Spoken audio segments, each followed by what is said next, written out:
sa Pampanga, malaking baha po nun. Ang balita ko po nun, tinago lang talaga yan, na maraming namatay nun dahil malaking baha po nun. 2012 po yun, buwan ng August. Kaya hanggang ngayon po, sa totoo lang, hindi ako sumusuko sa laban ko. Sinampahan po ako ng DPWH, lalo na po kasabot si Dong Gonzales. Kaya hindi po ako sumuko sa laban mula 2012 hanggang ngayon po. Si Dong Gonzales, ito yung Senior Deputy Speaker at itinurong kontraktor sa Pampanga. At ibinulgar ito ng mga nilabong pinida na isa sa pasimulo ng bigtahan ng proyekto. Ito ang nabanggit ni Nanay. Si Dong Gonzales, at hindi pa ito na-aresto, hindi pa nakakasuha. Dong Gonzales, masyado kang makapala marile. Grabe, paragul mo na din anak mo. Pagalaan mo na kayong Amerika. Pero kipamanako ni kabaling bayan. Mali-maleta.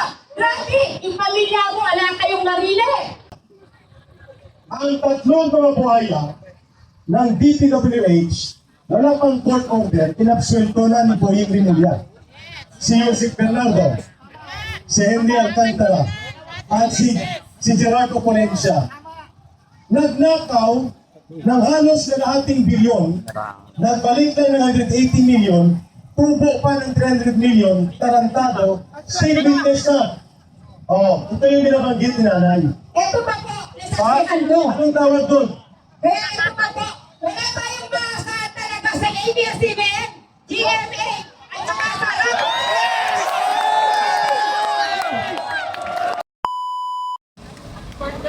ang Duterte Surrender, Ilukan Kadrog, ay nandito para magparating ng mensahe sa ating kalat na Administrasyong Marcos. Noon, kami ay dating supporter ng Duterte at Marcos. Sinuportahan namin silang dalawa. Pero anong nangyari?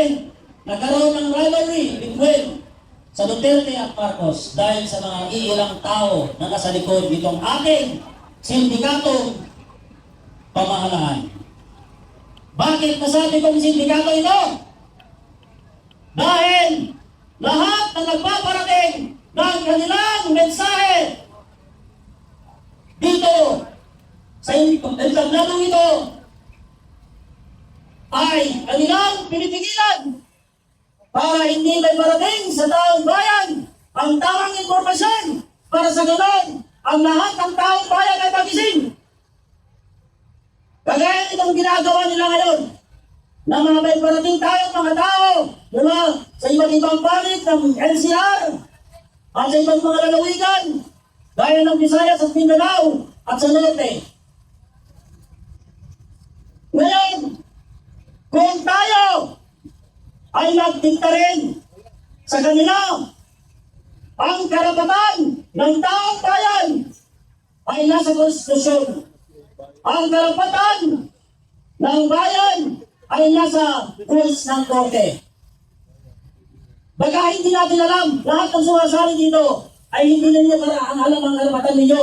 Ayon sa Section 5, Rule 113, tingnan ninyo lahat dyan sa inyong mga ang Section 5, Rule 113 ng Philippines Rules of Court, yan ang kapangyarihan ng taong bayan para arestuhin si John Rimulya dyan sa loob ng Senado na nagkikialam dyan sa isang institusyon. Wala siyang pakialam dyan sa loob ng Senado dahil isa siyang higher Palingersi. Diba? Siya ay isang inapoint. Inapoint lang siya. X-Men daw. Ano yung ibig sabihin ng X-Men? Dating lalaki. X-Men. Ganun ko na yung ibig sabihin nun, partner. So, ngayon, siya ay inapoint ng Pangulo bilang DILG. Wala siyang pakialam dyan dahil sa mandato ng DILG ay malayo sa kanyang pinuntahan dyan sa loob ng Senado. Bakit? Hindi ba natin kaya arestuhin si John Bigdan? Dahil natin mayroon siya ng pagkakasala sa taong bayan. Mamaya. Any ng Philippine National Police, Armed Forces of the Philippines, government officials, and public employees. Nasasakop yan sa Section 5, Rule 113 ng Philippines Rule of Law. Yan ang pangil nating mamamayang Pilipino na dapat huwag nilang pigilan ang taong bayan na dumalo dito sa pagtitipon na ito. Huwag nilang pigilan ang pagpasok ng mga pagkain na sipoda na manggagaling sa ating mga donors. Pwede naman kabay sige ko lang. Nagpapasalamat din tayo dito sa mga 18 Marines na mula doon sa White Plains kaninang umaga na ating sinamahan hanggang dito sa Senado ay hinahanap Wala, din di tayo ako yung signal na episode sa kanto.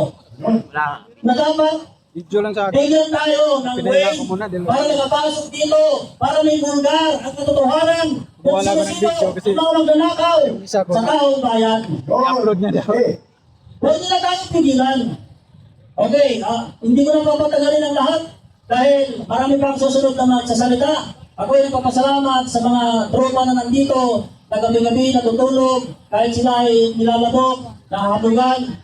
Sila ay nagtitiis dito dahil sa tunay na laban nandito sa lansangan. ayun. Mabuhay tayong lahat! Mabuhay! Mabuhay ang mga Pilipino! Mabuhay ang taong bayan! Buhay ang pag-isa ng isang bayanang Pilipino. Kaya, partner, magandang balita. Yes. Pinapasok na sila ang dami nating mga kasama kapunan na ito. Ayan na. So, ang dami natin parating. Atin ang mga volunteer Yes. na magbibigyan sa iyo. Kaya abangan po natin, marami pang paparating, partner. Oo, marami pa partner. Kaya sabi ko sa iyo, pagdating ng alas 5, aabot tayo ng... Pagkat kalating milyon na daw. Yes. Okay. At ngayon pakinggan natin ang boses ng mga nanay. Vendors muna. Ang mga vendors na siyang bahagi ng ating haligi sa ekonomiya ay mayroon pong gustong ipahayag sa nangyayari at kaganapan sa ating bayan. Halika na po, Bindro Galang. Kay Brother Beach. Magpakilala rin po kayo. Hello po. Magandang hapon po sa ating lahat. Ako po si Levi Montemayor, taga San Fernando, Pampanga po. Pero sectors po ng vendors sa Divisoria. Kami po ay saksi po talaga sa flood control. Kami pong pamilya, biktima po kami.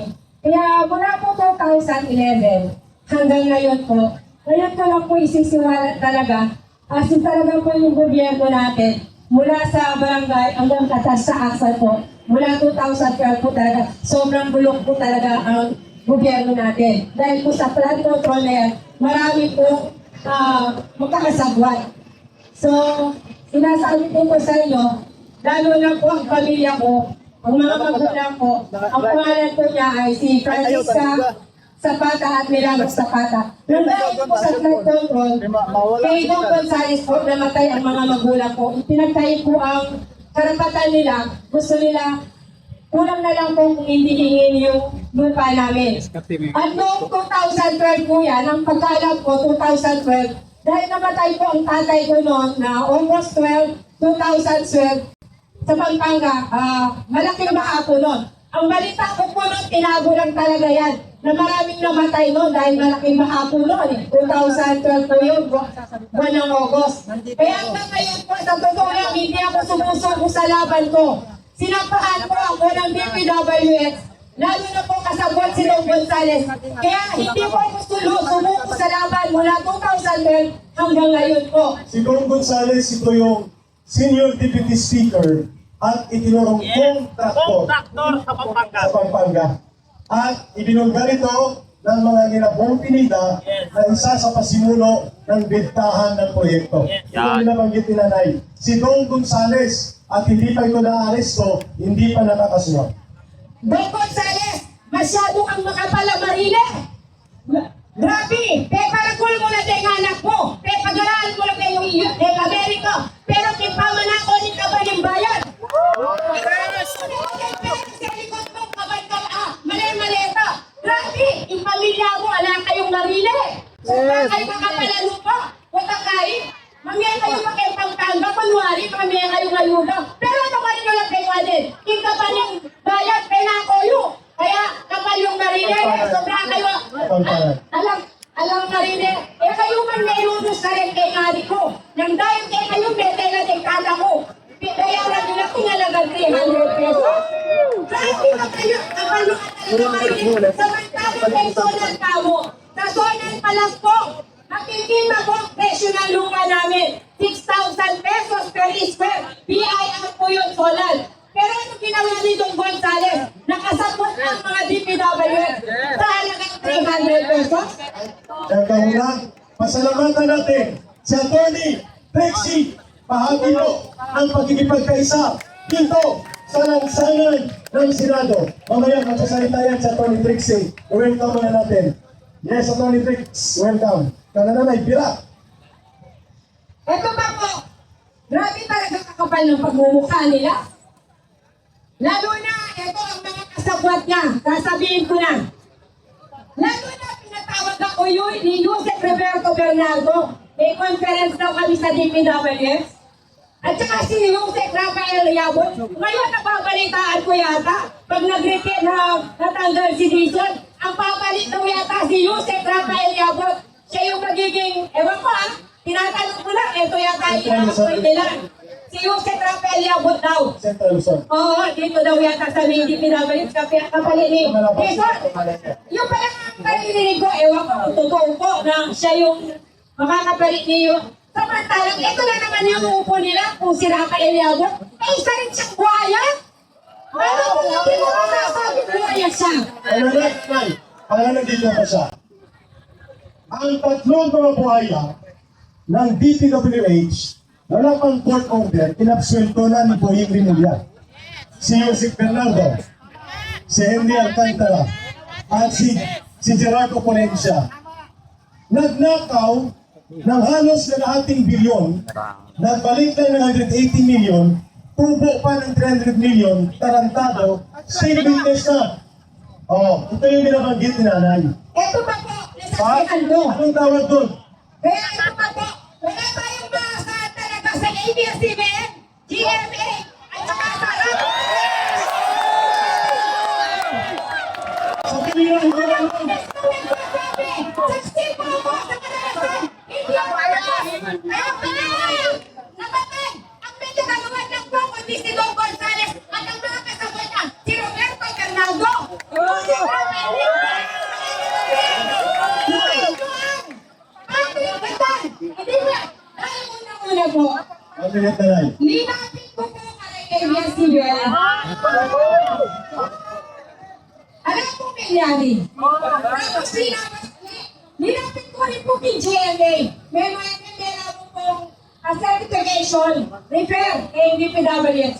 Alam po nangyari. Mayan pa po Rodiso ng ABS-CBN. Kunwari po, bigyan na ako DPWS. Ang pailiyo nila, yung may-ari ng Brigada News na taga-Paranaque.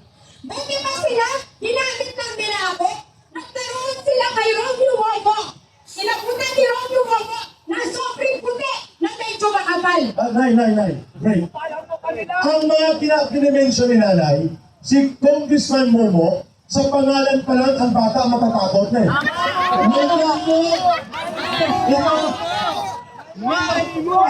Ito ay kontraktor. Si Tom Gonzales, kontraktor. Congressman na kontraktor. Kontraktor na ginamit ang Kongreso para magbenta ng sindikato ng mga proyekto. At ang isa, ano pa naman? Romeo. Romeo Wogo! Tinanggal ito sa committee. I think by count. Dahil sa pangalan pa lang, hindi mo na mapagkakatiwalaan talaga. Alam mo po, sa totoo lang po, 2011. Kahit baon na po ako sa utang hindi biro-biro, isipin niyo po 2011 hanggang ngayon, pending pa yung kaso namin sa RTC na San Fernando. Saan kayo makakakita na isyam na judge? Pinongseso yung kaso ko, nag-host project pala, sa certification, 4.8 billion ang project. Nasaan yung pondo? May definition ka, sabi mo, nagkalubog-lubog ka sa utang, hindi lang sa baha. Oh, pati sa utang. Bukod na sa utang pa. Kasi ang mga Pilipino na pinapabayaan ng gobyerno, ang taong gipit sa Bombay kumakapit. Totoo po yun. sumuko. Kahit namatay ko ang mga buburan ko sa pangangalas ng DPW sa taga-gawa ni Don Gonzales, hindi pa ako sumuko. Dahil kumakapit lang po ako kay God. Sabi ko, Lord, huwag mo akong pabayaan kahit hindi mo biro ang aking kalaban at igante. Sa totoo lang po, hindi biro-biro po ang dinanas ko. Kinorner po ako ng DPW, muntik na lang po talaga ako pinatay. Kaya pinagkasalamatan ko po si Project Manager Wilfredo Liwag. Ito po, isi-share ko lang po sa'yo. Hindi naman po lahat talaga sa ahensya ng gobyerno ay masama. Ito po, si Project Manager Wilfredo Liwag ng DPWH, siya po yung nagligtas sa akin. Sabi niya po kay Assistant Director Isabelita Manalo, sabi niya, Ma'am, wala po sa usapan natin na titirahan yung si Mrs. Montemayor. Ipalato nyo na sa akin. Sabi po ni Wilfredo Liwag, siya po yung project manager ng Liwag. Siya po yung tumulong sa akin para lumaban ng tama. You will be back again. Okay Kasi po. kilala niya lahat ng taga-DPWH. Kilala ko po. At ito ang mga sindikato sa gobyerno ni Marcos. Yes. Thank you po. Maraming salamat po. Parang hindi lang ito members, parang contractor to. Kaya nga, ipapatawag. Naniniwala ba tayo ngayon na nakapiring ang katarungan? Huwag natin hayaan na maging bulag ang katarungan sa ating bansa. Nakikita natin gaano nila binababoy, gaano nila nilalapastangan ang karapatan ng nakakaraming Pilipino.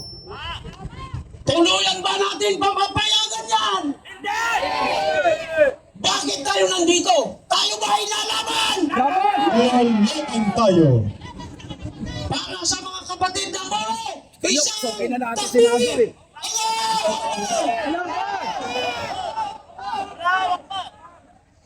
May mga Bangsamoro pa nandiyan sa likod. Bangsamoro brothers and sisters. Nakita natin kung paano nila pinagtatakpan yung katotohanan. Napakaraming diversionary tactics ang ginagawa ng ating mga politiko na nandyan sa taas. Nakita natin kung paano nila hinarang ang isang Pia Cayetano kasama yung mga brevetted. Nakita natin gaano kasigasig ang isang Robin Padilla. Kailan lamang itong mga nakaraang araw nagkaroon ng launching yung One Bangsamoro National Coalition na kung saan sinabi ng isang Robin Padilla ang Bangsamoro kailanman hindi sumurrender sa mga Espanyol, hindi sumurrender sa mga Amerikano, ganon din sa mga Hapon, sa kapwa Pilipino pa kaya. Kaya nakikita natin ang isang Robin Padilla ay malakas na naninindigan dyan sa taas. Mabuhay! Mabuhay si Kaya Senator dapat Robin. natin ipagpugay sa kanya yung ipinamalas niyang katapangan kanina. Kaya marapat lamang na siya ay tindigan natin, siya ay suportahan natin. Yes! Nakikita natin, inuulit ko, ang tuluyang pagyurat nila sa ating mga karapatan. Ano itong karapatan na sinasabi ko? Ang malaman ng katotohanan, ang malaman kung sino-sino yung mga tumanggap ng mali-balita 5 billion. na umabot ng halos 1 trilyon na kung saan, kung yun ay nagamit para sa kahirapan, para sa poverty, para sa education, ay hindi sana tayo naghihirap ngayon. Kaya ngayon pa lang, huwag na natin hayaan magpatuloy ang ginagawa nilang hindi makatarungan, ang ginagawa nilang pagtatakip sa katotohanan. Kaya tayo ay umasa ngayon sa pamamagitan ng Blue Ribbon Committee. May sisiwalat lahat ng mga ginagawa nilang kalukuhan.